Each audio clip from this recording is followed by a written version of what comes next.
Olá, seja bem-vindo. Hoje nós trabalharemos dois temas. Vamos falar acerca da teoria da argumentação jurídica e vamos falar sobre os vícios de linguagem.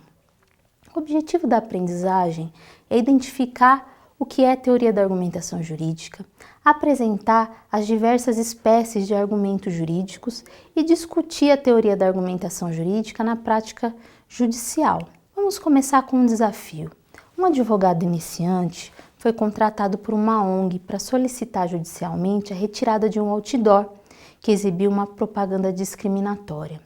O outdoor, de dimensões avantajadas, foi instalado na avenida principal de uma cidade pequena no interior do estado de Goiás. O anúncio, da lavra de um argumento religioso e de um grupo fervoroso, trazia uma publicidade apoiando a formação da família tradicional, por homens, mulheres, ou seja, pai, mãe e filho, e condenando veementemente a constituição da família composta por pessoas de mesmo sexo. Distribuído o processo de forma aleatória, em juízo, o magistrado recebeu a inicial. Suponhamos agora que você é magistrado desse processo e precisará avaliar a publicidade e dizer se ela é ou não é discriminatória. Todavia, você é uma pessoa muito conservadora e extremamente religiosa e não concorda com a constituição de famílias por pessoas do mesmo sexo. Diante dessa situação fática, como você, enquanto magistrado, poderia proceder?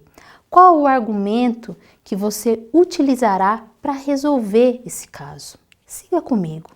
Inicialmente, o juiz, quando ele se encontra numa dada situação em que existe um dever profissional e uma opinião moral, é imperioso que ele faça um exercício de trégua em relação aos seus preconceitos. A sua decisão deverá ser tomada de forma livre, baseada em ditames constitucionais, em sua experiência judicial, procurando avaliar de forma real o prejuízo que aquele outdoor poderá ou não trazer à cidade. A decisão deverá estar livre de tabus sociais, ignorando qualquer tipo de discriminação. É possível a utilização, então, dos seguintes argumentos jurídicos para a justificativa dessa decisão: o argumento da autoridade, o argumento pelo absurdo ou o argumento do senso comum. Mas o que constitui esses argumentos? É o que nós veremos nessa unidade de aprendizagem. Portanto, nessa aula estudaremos o conceito de argumentação e a definição de argumentação jurídica. Também identificaremos as diversas espécies de argumentos jurídicos e estudaremos um pouco acerca da teoria da argumentação jurídica na prática judicial. A argumentação consiste em um recurso para convencer alguém, apresentando razões em defesa de uma conclusão. Sempre que empregamos o recurso da argumentação por intermédio de argumentos lógicos, estamos utilizando um mecanismo para convencer alguém de pensar como pensamos. O mesmo acontece com a argumentação jurídica, no qual utilizamos mecanismos próprios e técnicos de convencimento para a tomada de decisão. Toda decisão jurídica deverá ser embasada com o emprego racional de análise da legislação pertinente, porém, a argumentação poderá vir a se tornar fator decisivo para a análise e aplicação da lei. Argumentar é o ato de produzir argumentos, apresentando razões em defesa de uma conclusão. É importante que tais argumentos impostos tenham compromisso não só com a lógica, mas também com a verdade. O termo argumentar vem do latim argumentum, que possui como tema argo, cujo sentido primário é fazer brilhar, iluminar. Assim, é possível em um primeiro momento dizer que o argumento é tudo aquilo que ilumina. A teoria da argumentação é o estudo de como conclusões são criadas com o emprego de nosso raciocínio lógico. Assim, argumentar é afirmar algo, seguramente ou não, baseando-se em premissas. A teoria da argumentação inclui elementos como o debate, a negociação, com o objetivo de alcançar conclusões. Dentro do universo da argumentação, é possível notar que alguns argumentam de maneira transparente e organizada, e esses argumentadores são capazes de expor claramente seus objetivos. Conseguem, por conseguinte, demonstrar de forma lógica e compreensível o caminho que percorrem para atingir os seus objetivos, ou seja, as razões que os levam às suas conclusões. Todavia, nem todo argumentador argumenta de maneira clara. Vamos falar agora acerca dos tipos de argumento. Os argumentos eles podem ser simples e esses são geralmente padronizados para que fiquem claros. Padronizar um argumento demanda distinguir entre frases que cumprem a função de premissas e frases que cumprem a função de conclusão. É possível notar que um argumento padronizado é mais sucinto do que um argumento original. Diante disso, é importante ter em mente que a padronização do argumento serve apenas para tornar a sua estrutura mais transparente. Ao padronizar um argumento, não devemos aperfeiçoá-lo, muito menos piorá-lo. O objetivo é compreender o argumento tal como ele foi produzido pelo seu autor. É fundamental sempre ter atenção para não alterar a sua essência, ou seja, não distorcer os argumentos. O argumento simples pode ser um conjunto de frases composto por uma ou mais premissas e com uma única conclusão, por exemplo. Ainda é possível nos depararmos com os argumentos complexos, que são conjuntos encadeados de argumentos simples. Um exemplo: premissa A: fumar faz mal à saúde. Premissa B: devemos evitar cigarros e demais produtos fumígeros, como cigarrilhas, charutos, cachimbos e cigarros de palha. Premissa C: charuto é um produtor fumígero. Logo, premissa D: devemos evitar fumar charuto.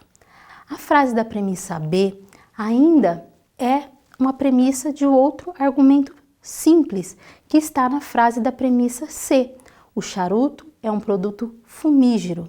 O entendimento da noção de argumento complexo é de suma importância para a compreensão de nosso estudo sobre a argumentação jurídica. Assim, são complexos aqueles considerados convergentes ou encadeados, ou seja, os argumentos que aparecem em inúmeras decisões judiciais, despachos, denúncias de promotores, assim como em petições de advogados. Vamos falar um pouco acerca da teoria da argumentação jurídica. Nas últimas décadas, notamos a ocorrência de dois fenômenos que impactaram o desenvolvimento do direito em geral e do direito constitucional em particular. O primeiro desses fenômenos, batizado de pós-positivismo, demonstra a clara reaproximação entre o direito e a ética. O segundo é a notória ascensão do direito constitucional para o centro do sistema jurídico. A Constituição passou a ser também o modo principal de interpretar todos os ramos do direito.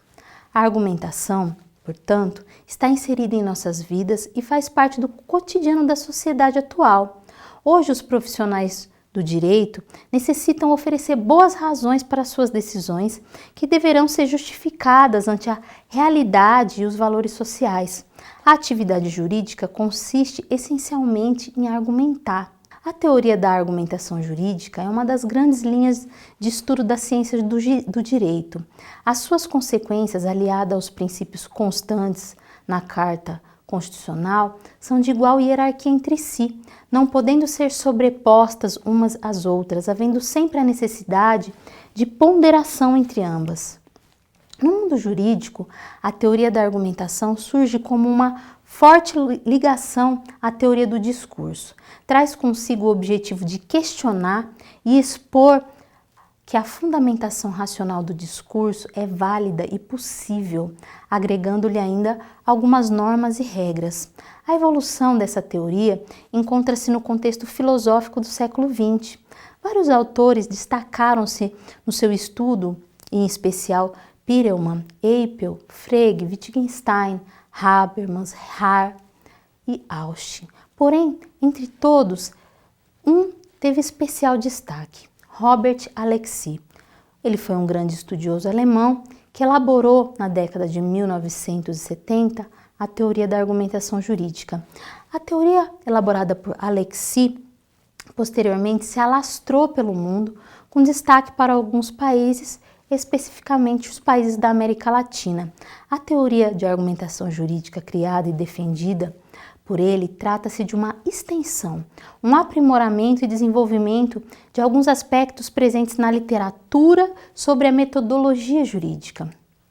Na sua teoria, Alexis afirma o seguinte, abre aspas, a necessidade de um discurso jurídico surge da debilidade de regras e formas do discurso prático em geral, que definem um procedimento de decisão que, em numerosos casos, não levam a um resultado e que, se levam ao resultado, não garante nenhuma segurança definitiva. Dada essa situação e a necessidade de decidir existente de fato, é racional concordar com um procedimento que limite o campo do possível discursivamente de maneira mais racional possível. Exemplo de tal procedimento são as normas jurídicas elaboradas mediante princípios da maioria e da representação. Fecha aspas. Conforme observamos, a argumentação jurídica está vinculada ao direito vigente. Em que pese esse pensamento, no momento das disputas jurídicas, não são todas as questões que abrem ou permitem que sejam abertas essa discussão. Temos o exemplo dos prazos judiciais, que na maçante maioria das vezes não podem ser questionados em processo judicial. É primordial para o salutar estudo do discurso jurídico compreender que o discurso, quando faz referência à ação humana, ganha forma prática.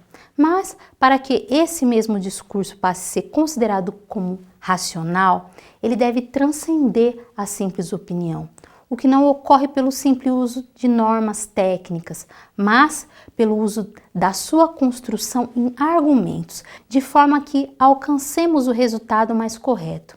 A bem da verdade, os discursos, nas suas formas práticas, precisam obedecer certos regramentos que servem para corrigir argumentos utilizados. Por esse prisma, temos que o discurso e a racionalidade para Alexis seriam sinônimos. Alexis defende ser uma capacidade da razão humana a fundamentação racional das decisões judiciais por meio da argumentação, garantindo a validade de uma decisão sempre que estiver presente a sua fundamentação discursiva. A teoria da argumentação jurídica, conforme mencionado, foi elemento de pesquisa para um outro grande jurista, Chaim Perelman. Perelman é de origem polaca, viveu na Bélgica, onde se destacou por sua obra chamada Tratado da Argumentação, a Nova Retórica. Para melhor compreensão da sua teoria, é preciso que se trace a diferença entre a argumentação e demonstração. A demonstração, para ele, é proveniente de uma lógica formal, que é defendida comumente nas ciências humanas e nas ciências naturais e exatas. Já a argumentação, segundo Perelman, é construída por meio de acordos sobre os valores que é capaz de nos permitir justificar as regras, eliminando o que favorece ou desfavorece arbitrariamente os membros de uma certa categoria essencial. Diante disso, percebemos que existe um relativismo jurídico de Perelman, pois ele não reconhece a justiça como um valor absoluto possível de ser fundamentado na razão, mas o tem, como já disse, como relativo, uma vez que é fruto da vontade. Assim, a justiça, enquanto manifestação da razão agindo sob a ação, deve contentar-se com um desenvolvimento formalmente correto de um ou de vários valores. Baseado em sua teoria, Perelman criou 3 componentes da justiça. Primeiro deles, o valor que fundamenta, o segundo, a regra que enuncia, e o terceiro, o ato que realiza. Vamos falar agora acerca dos elementos do argumento jurídico. O argumento jurídico possui 3 elementos que agem de maneira combinada. O primeiro dos elementos são as leis da lógica formal, já que sem a presença das leis do pensamento racional, seria impossível argumentar corretamente ou formular qualquer discurso coerente. Há ainda os elementos da dialética, que em um sentido bem estrito significa possuir uma determinada técnica de conversação, pergunta, resposta, argumento e contra-argumento. Por fim, a utilização de um processo de argumentação a partir das leis do direito. Com o emprego combinado desses três elementos, o argumento jurídico tem o objetivo de chegar a uma conclusão efetiva referente à contextualização de um problema. No entanto, esse processo tem uma circunstância que é peculiar. A afirmação feita deve estar submetida à luz das normas do direito e aos seus procedimentos legais estabelecidos. A tese concreta ou o argumento principal é o ponto de partida para se chegar a uma conclusão dentro de qualquer quadro jurídico. Por meio dessa tese é apresentada uma série de argumentos complementares que reforçam o argumento principal. Assim, para o sucesso desse processo é importante que seja utilizada uma série de elementos, dentre eles, que se referem às normas, ou seja, referências das normas. O segundo, critério de justificação das normas.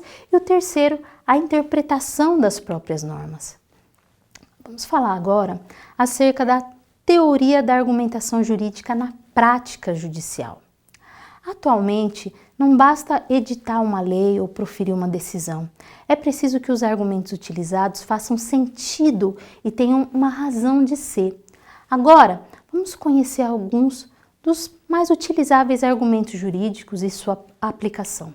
Vamos falar primeiramente do argumento de autoridade, que consiste em sustentar a validade de uma tese, utilizando para isso a adesão de determinada personalidade, que pode ser um doutrinador ou de um determinado órgão, um tribunal, uma corte superior. Em relação ao argumento a pare, esse argumento é fundado na analogia, ou seja, quando dois casos recebem identificação da solução, uma vez que são similares.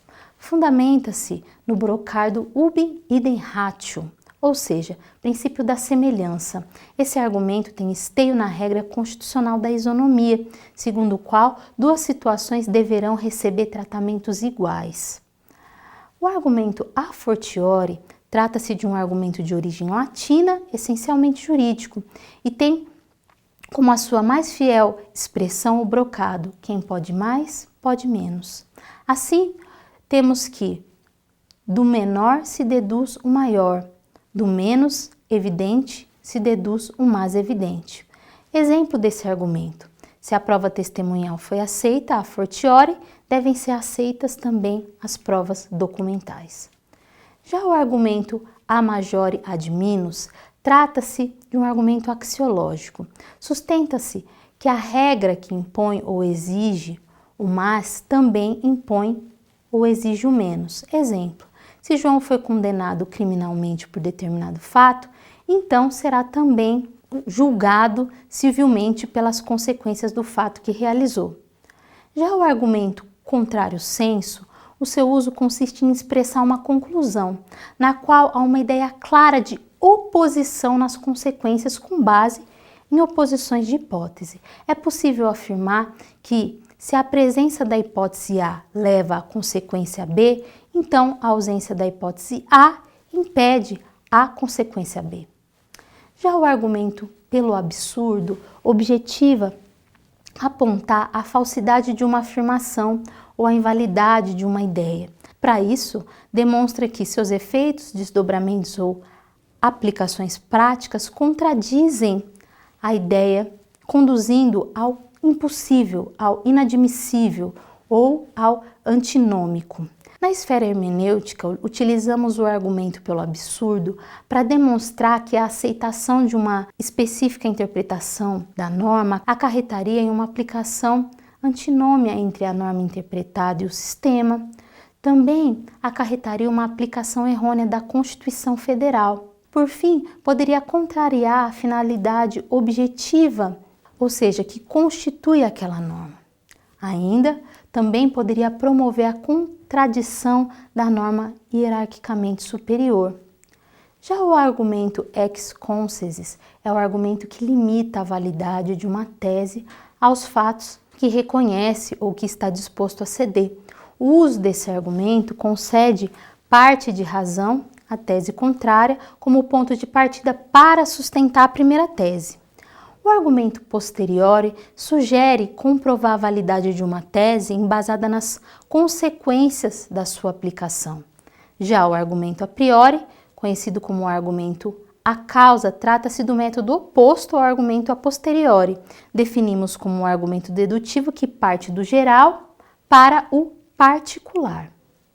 Já o argumento protese caracteriza-se por ser extraído de fatos reais, contidos nos relatos dos autos.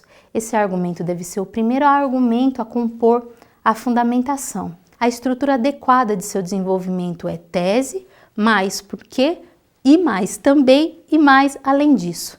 Cada um desses elos introduz fatos distintivos e favoráveis à tese escolhida. Em relação ao argumento do raciocínio lógico, o operador do direito deve ter boa criatividade e visão crítica para bem expressar a sua ideia na linha do raciocínio que quer e possibilitar que ela seja validada pelo seu leitor. Já o argumento explicação significa o seguinte: se o tema a ser abordado é pouco palpável ou filosófico ou teórico, esse argumento é uma exemplificação e é fundamental para ajudar no entendimento da mensagem. Vamos falar agora um pouco em relação aos vícios da linguagem. São vícios da linguagem as alterações defeituosas que sofre a língua e sua pronúncia escrita devido muitas vezes à ignorância.